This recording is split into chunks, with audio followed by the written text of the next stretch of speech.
Hi, everyone. Welcome to Being Patient Brain Talks. I'm Deborah Kahn, founder of Being Patient. We're going to talk about a study that absolutely floored me. It was first run on 60 Minutes, and I watched the segment. It's a study of people who are 90 and older, and it's a longer-term study. These people have been studied for a number of years, looking at their brains, understanding everything from longevity to dementia. So I'm really pleased to have with us one of the co-leads of that study, Dr. Claudia Kawas. She joins us from UC Irvine. Claudia, thanks so much for joining us. Thanks so much for having me, Deborah. I'm really honored to be here. Okay, I want to just start. Let's put it all into context. We know we're all living longer. How long are we living for? And, what, 90 plus, is that going to be like the new 50? I'd say 90 plus is definite. I have a slide I show all the time in which it says 95 is the new 65. And that was done quite a decade, almost 2 decades ago. So I think you're right. It is going to keep going on down. No, I mean, as you saw, I don't think how old you get matters. It's how vibrant and active you're able to be that matters to you the most. And a lot of people are going to be doing it. Yes.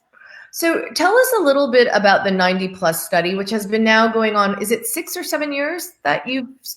Oh, actually, it's about 18 years. Oh, sorry, beg your pardon. Oh. Um, it's been 18 years, so it's been almost 2 decades where you have been studying 90 plus. So tell us a little bit about how you designed this study, and what really you're looking for.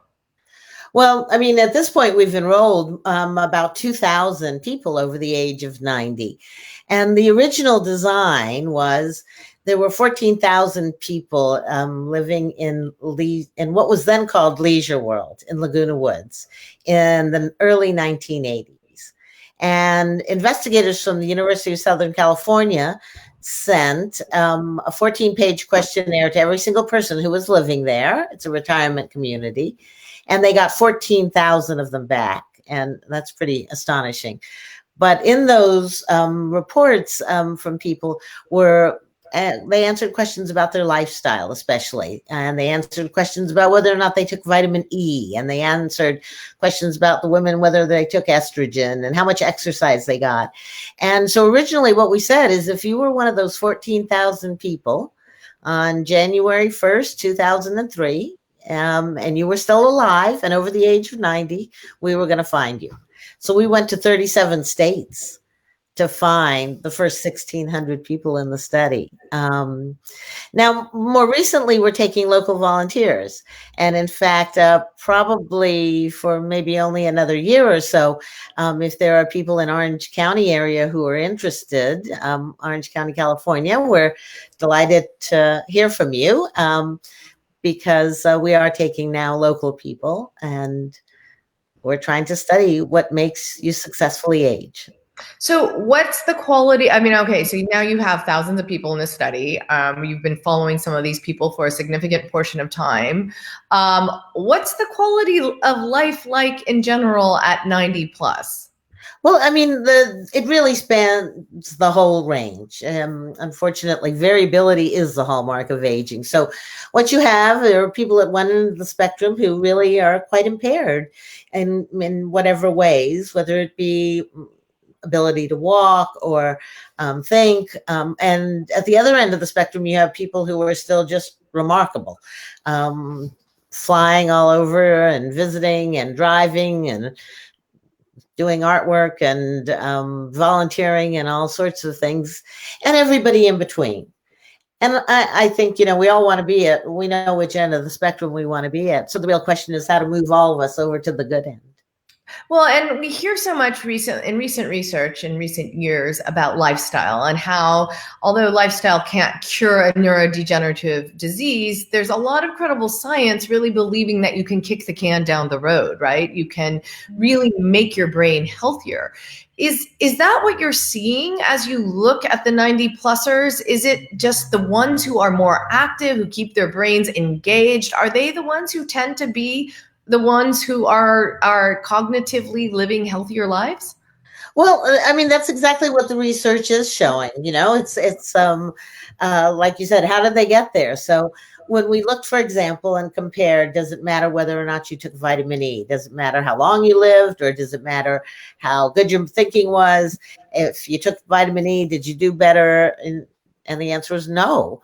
But when we look, for those who exercised, and about how much they exercised, what did that matter? How long you lived, and did that matter how good your thinking was, and did that matter whether or not you fell in your 90s? Was even related to the amount of exercise that these people reported doing in 1981.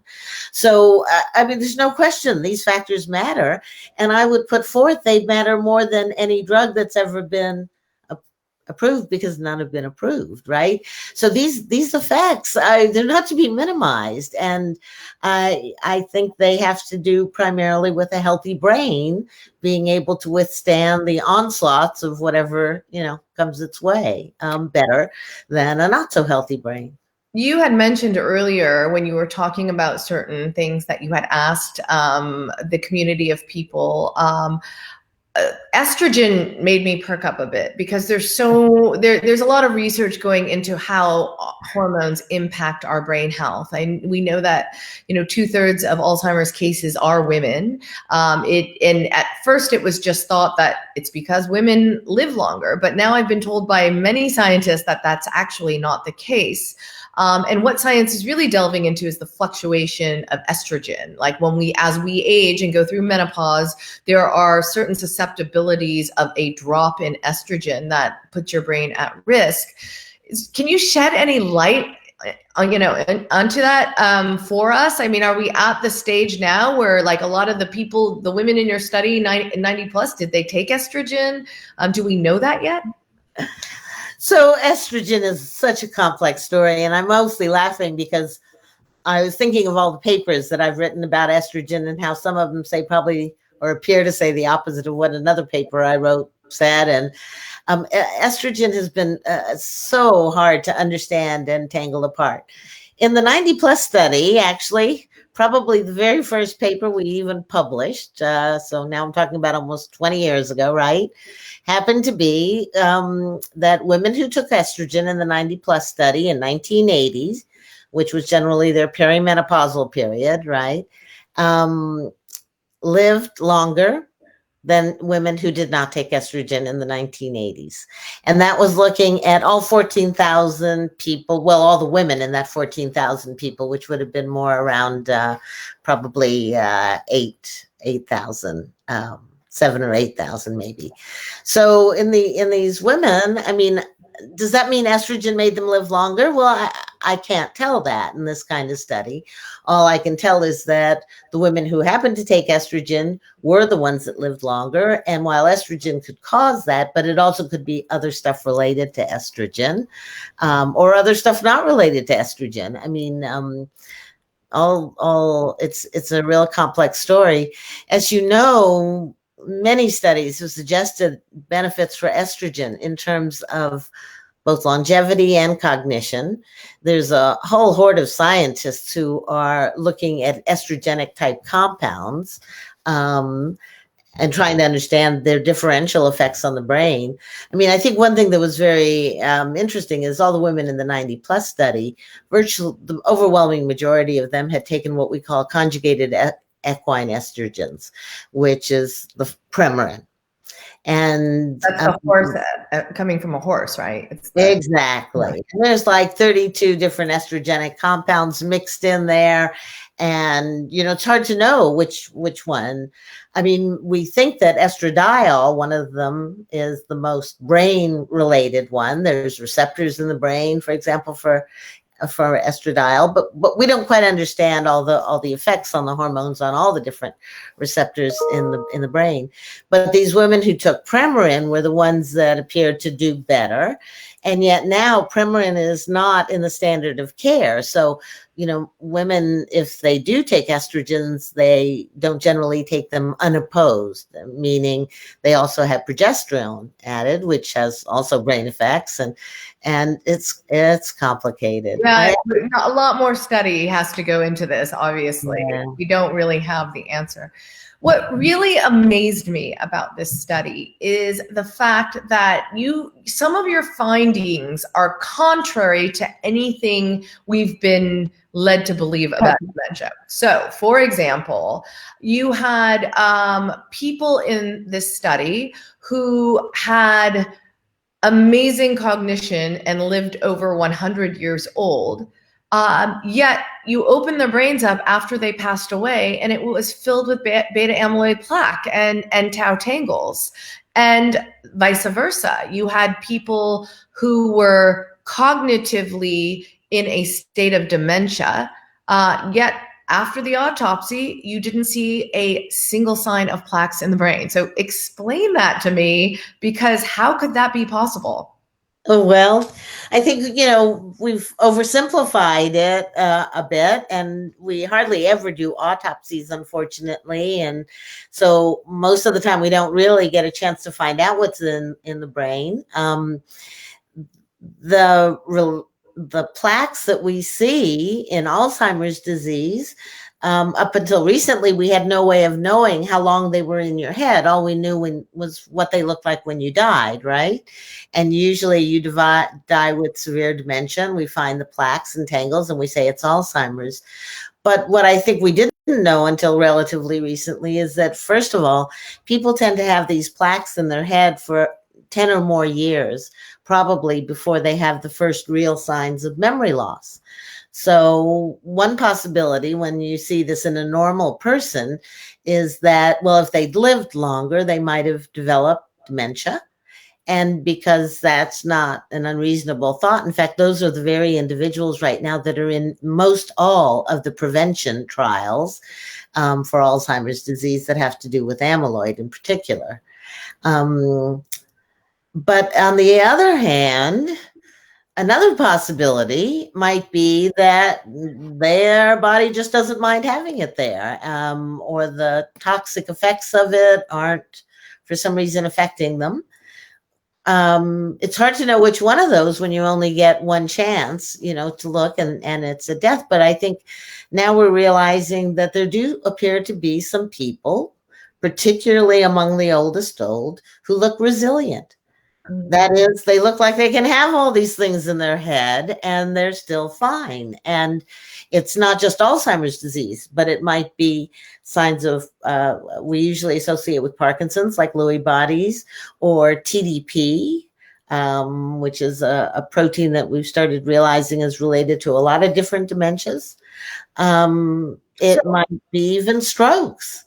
And yet somehow they look really good. Okay, I want to talk about TDP in a little bit, but first I want to talk about this resiliency. Are we talking about perhaps it could be a genetic resiliency? Some people possess certain genetics that actually protect their brain from going into. It could be. Yeah. Or what else? But it also could be an environmental resiliency. Like, what does that look like, though? Well, it can look like any number of forms, but let's start with the most basic. For example, education appears to be related to resiliency. So maybe it's, early life development and education and effects that, happen then that carry forward, maybe with behaviors also associated with education, whatever they might be. So I think one of the most common things people have found, in fact, is that education does appear to be related to resiliency. Some people think it might be also just that when you get educated, you can hide the signs for longer. That's called detection bias. But education is related. But, I think that's the other thing we're always trying to simplify. We're always trying to say, oh, it's a gene, or, oh, it's this, or it's the air you breathe, or, the aluminum in your pots, or whatever it might be. And I think that's part of our problem, has been trying to find that one magic bullet. What we need to recognize is that dementia, for the most part, is just a kind of brain health. And that throughout life, just like your skin takes a lot of insults from UV light and cuts and scrapes, and, and starts accumulating them, you want to maintain brain health. And a lot of these things really matter, not just the genes you're born with, but also what happens through your life. So are you saying that maybe dementia can also be just a symptom of old age? It's not necessarily, I mean, obviously there's the early onset folks where that's more of a disease state, right? But Yeah. could it just be that as we get older, our memories just can't hold up, and that's what we're kind of calling Alzheimer's? Should it be a neurodegenerative disease, or is it a symptom of aging? Oh my God. That has been the question that I've heard ever since the day I started my first day of fellowship. And I think that's so hard. Where do you draw the line is always what people say. And I mean, what I think is that memory, like everything else we do, and muscle strength, everything, it absolutely changes with age. And I don't know any 90-year-old who thinks their memory is better now than it was when they were 30. I just, so in general, we kind of tend to think of that change as certain kinds of less capacity. But on the other hand, I mean, the question is, at what point do you say it's not normal? It's like, at what point does it stop being normal when you can't walk or run as fast? I mean, and I think it has to do with functional abilities and feeling that you can do the things you need to do. So all of us have word finding or more forgetfulness and things like that. We notice it with age for sure. But the real question is, when it's severe enough that you really can't do what you want to do, you can't recognize your family, all those kinds of things, then to me, that's a disease. I mean, it's definitely a disease. And that's also why, when you look under the microscope, I think another thing that always surprises people is almost 25% of our 90-year-olds come to autopsy with no amyloid.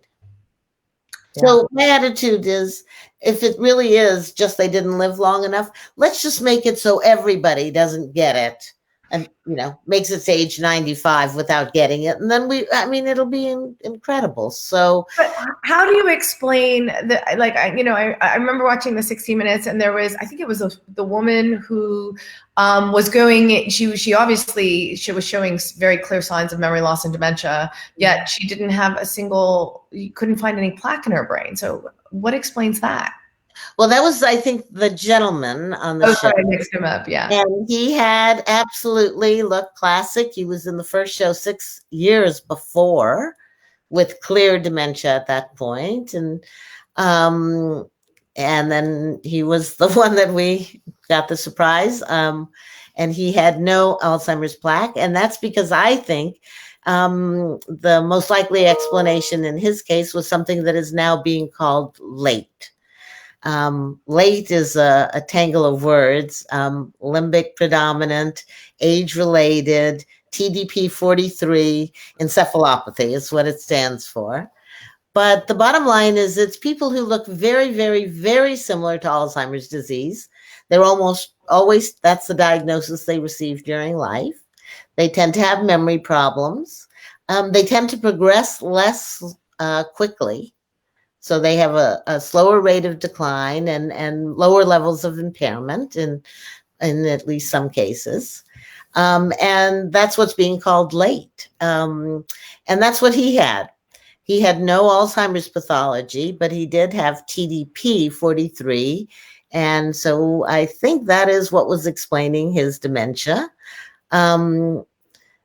It's interesting that we often find both of those things now. We didn't realize until recently, I mean, TDP is only in the last 20 years, and we now realize that TDP happens in a lot of disorders, starting with ALS, where it was first identified, frontotemporal dementia is associated with it, and many Alzheimer's patients also have it.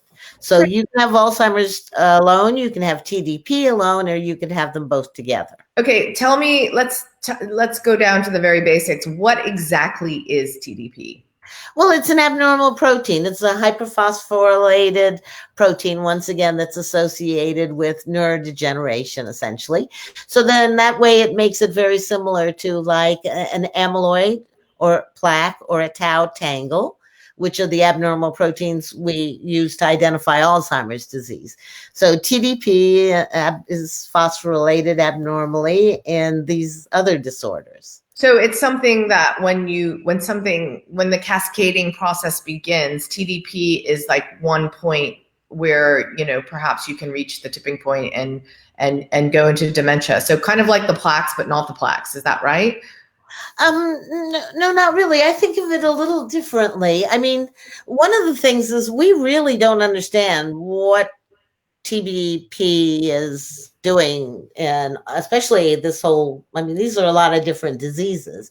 So, I mean, is it just the end stage, for example, if you've had Alzheimer's for a long time, or, how early it is and all that? That's really an important area for us to figure out.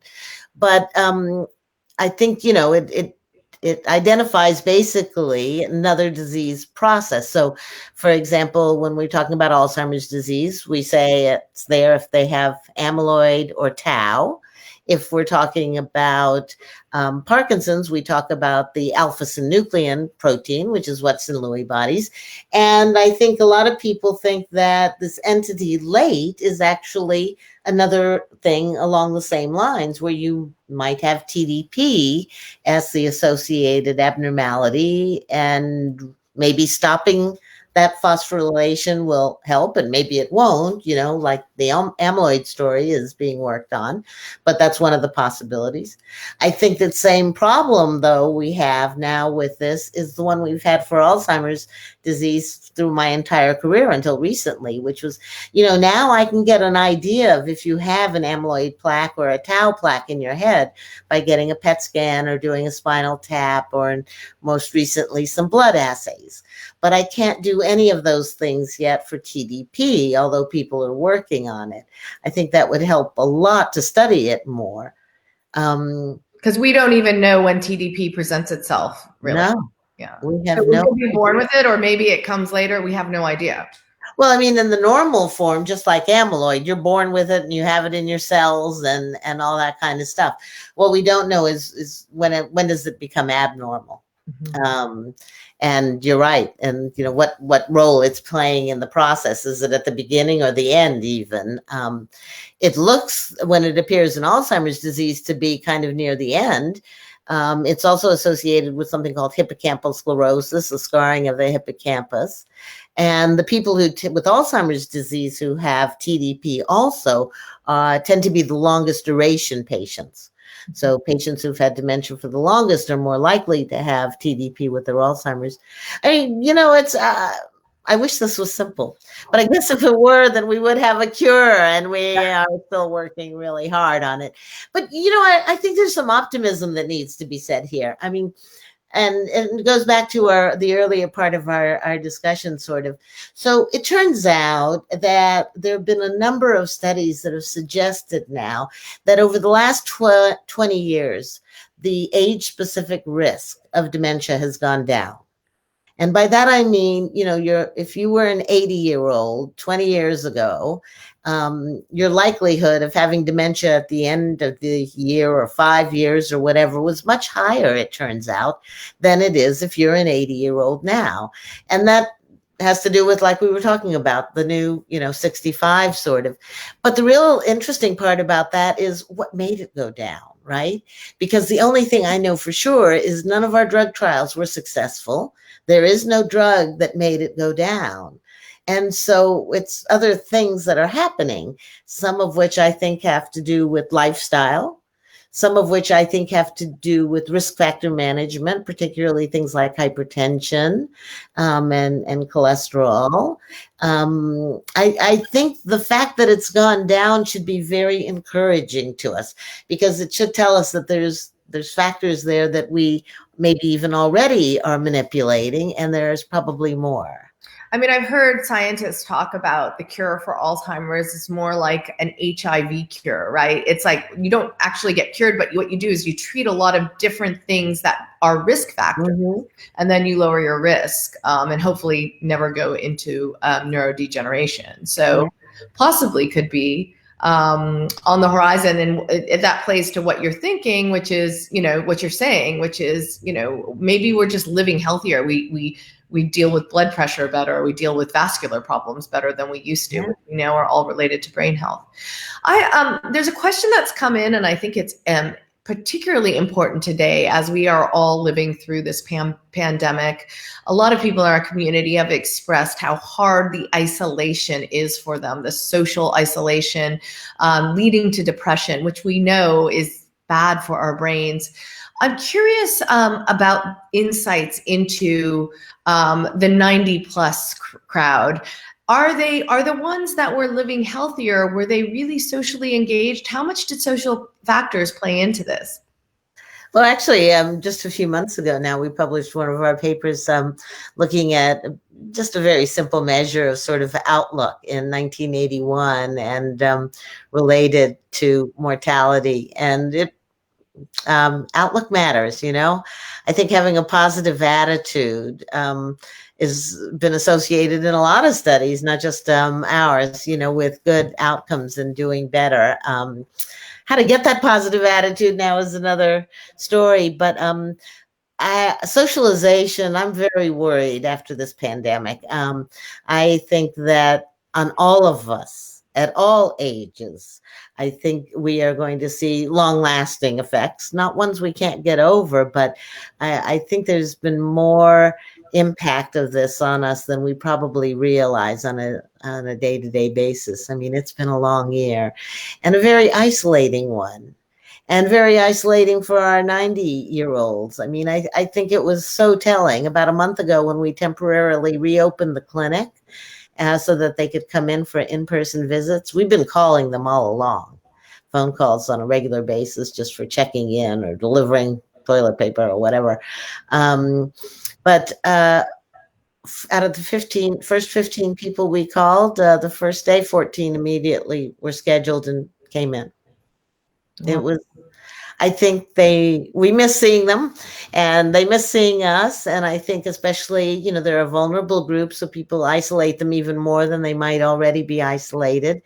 And I think it's always minimized in our head. It doesn't sound real scientific, or it's not a pill, but engaging with other people is really probably contributes more to brain health than we generally admit. And so, what is it? Do we know? Is it enhancing neuroplasticity? Do we know why social engagement is good for our brains?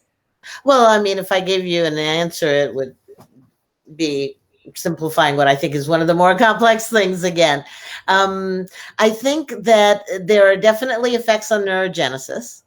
I think that there are all kinds of also transmitter and hormonal things that change. I mean, talking to somebody actually uses a lot of the brain, you know. You're on a moment by moment interacting and engaged, and it's, you know, it's a very important kind of brain activity, I think. And I think that the effects are probably not just one transmitter or one neuron or you know, one effect on the neurons or anything, but they just commit overall to brain health. One of the things I thought was very interesting, so when we looked at exercise and non-exercise activities in terms of mortality, so 15 minutes a day of exercise helped you live longer, 30 minutes was better, 45 was the best. After that, if you did 3 hours or whatever, it was like you had done 45 minutes a day. When we did the same study with regards to hours spent engaging in any kind of activity, put a whole bunch of stuff in there together, right? We took that every additional hour was associated with longer life, out to a maximum of 8 hours. So, you know, the effects on mortality as well as other parameters of health of engaging with other people is a big deal. Wow. And you can understand why, like when couples, one spouse passes away, usually the other one goes relatively quickly to that, you know, and that could explain it as well. Yeah. We're getting a question in about the TDP, and this question is asking, you know, could TDP, because it presents like Alzheimer's but not in a normal way, could it be seen in early onset Alzheimer's and just missed because they're younger, you know, and maybe people aren't looking for it? Well, I mean, you do have to look for it. I mean, you know, you have to put special stains, just like you have to look for the amyloid or the tau. And so, yeah, it could easily be missed. I mean, there's a growing literature now, and people are starting to look at it. For example, in my 90 plus brains, we didn't have TDP for the first 12 years, 15 years of the Autopsy series, right? And so we had to go back and do all of them. So if you know, it easily is, it could be missed. In general, though, when it occurs with one of these diseases, for example, the frontotemporal dementias, that's a young form of dementia that'll have TDP, or the ALS patients who have TDP. But when the form of dementia that I was talking about earlier, that one appears to happen primarily after the age of 80. Is that late? You're talking about late dementia. Late, yeah. That one is more common the older you get. And although we saw some cases in the 60s and 70s, you know, it grew quite a bit more rapidly in the 80s and 90s, where it probably accounts for, in our 90-year-old cohort, for example, or some other cohorts that have been reporting it, big ones from Rush, for example. In general, people think that it seems to account for about 20% of the late life dementia. And in these same studies, usually Alzheimer's is more around 50%, 48, 50%. So it's about half as much as Alzheimer's, at least above the age of 80.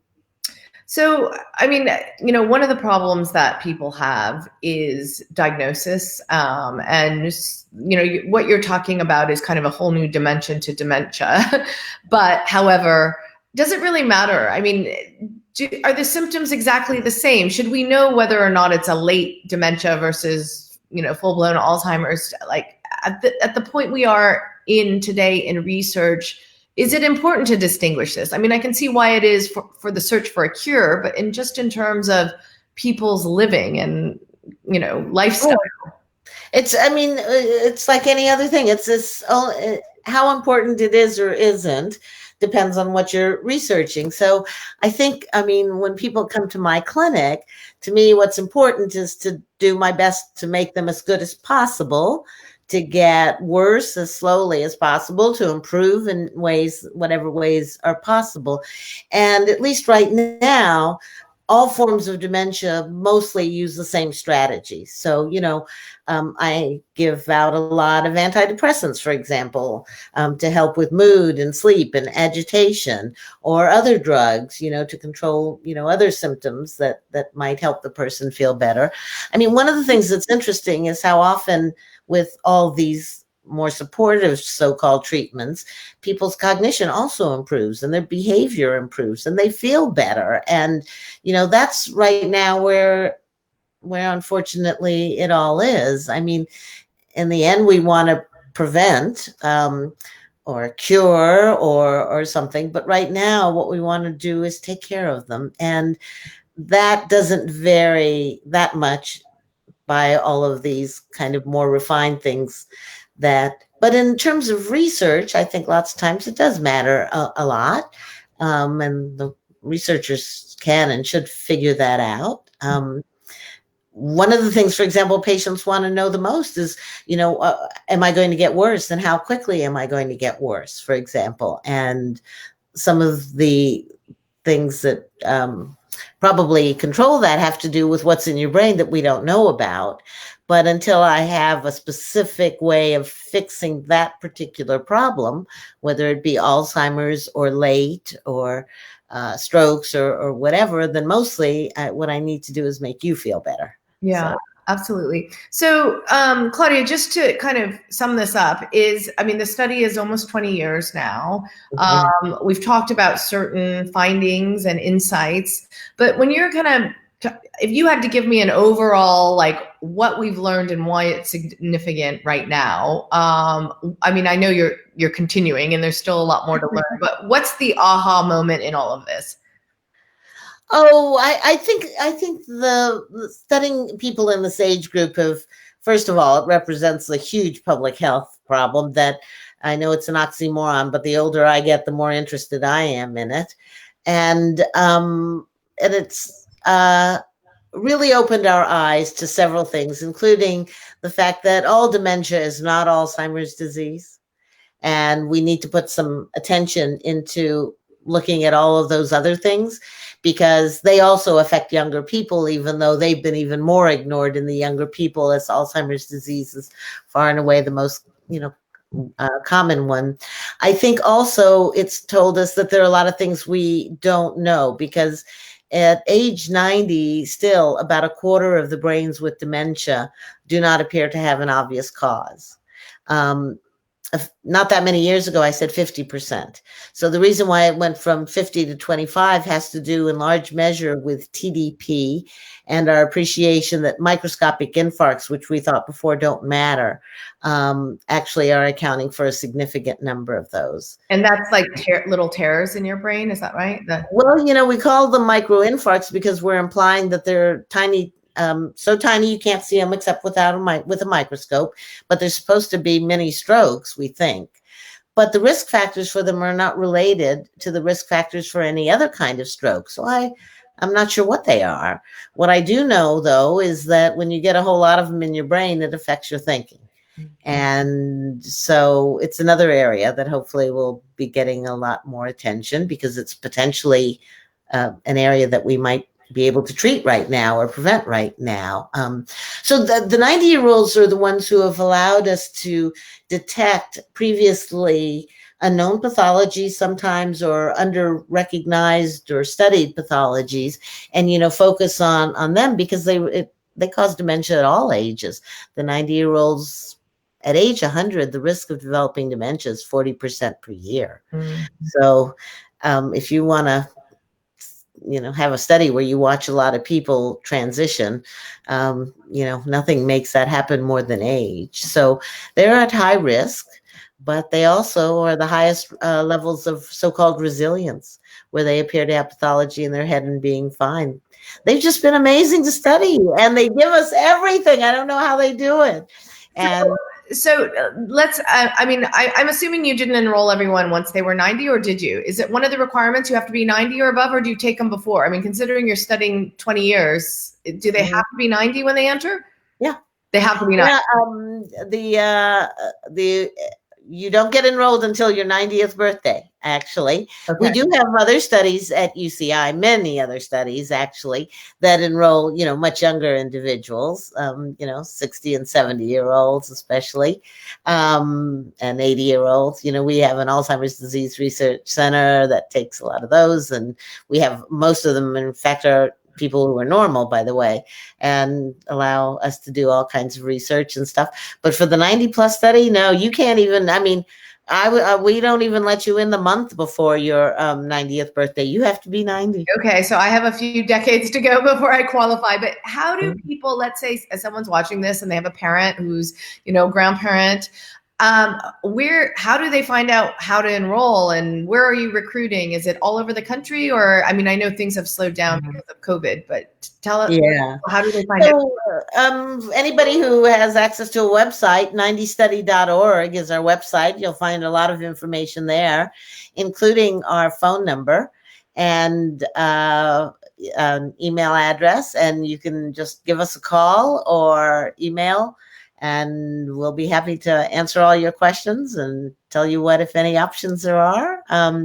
When we first started the study, as I said, it was very hard. The first 1,600 people, you could not volunteer. You had to be on that list of 14,000. So a lot of people, for example, after the first 60-minute show, wanted to volunteer, and we couldn't let anyone in then because we were only taking people who were in the original cohort. Right now, we're taking volunteers. We do ask that they live locally because, in addition to us having to see them on a regular basis, we also have neuroimaging and other things that we need them to be relatively, nearby, within 100 miles or so. So anyone in the Orange County, LA, San Diego sort of area, that usually works out.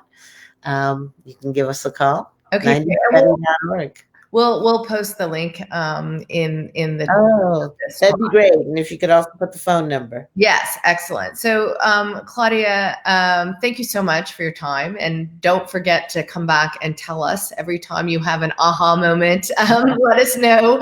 We're eagerly awaiting the research, but what a great study. And, and of course, to the 90-plussers who participate, it's amazing. So thank you so much. Thank you so much for having me. So if you missed any of this interview or you want to see it again or share it, we will be posting it on beingpatient.com. If you want to know more about these talks, please sign up for our newsletter. We'll let you know what talks are coming up, or you can also look under talks on our website to see the list of talks coming up. Thanks so much for watching, and we'll see you next time.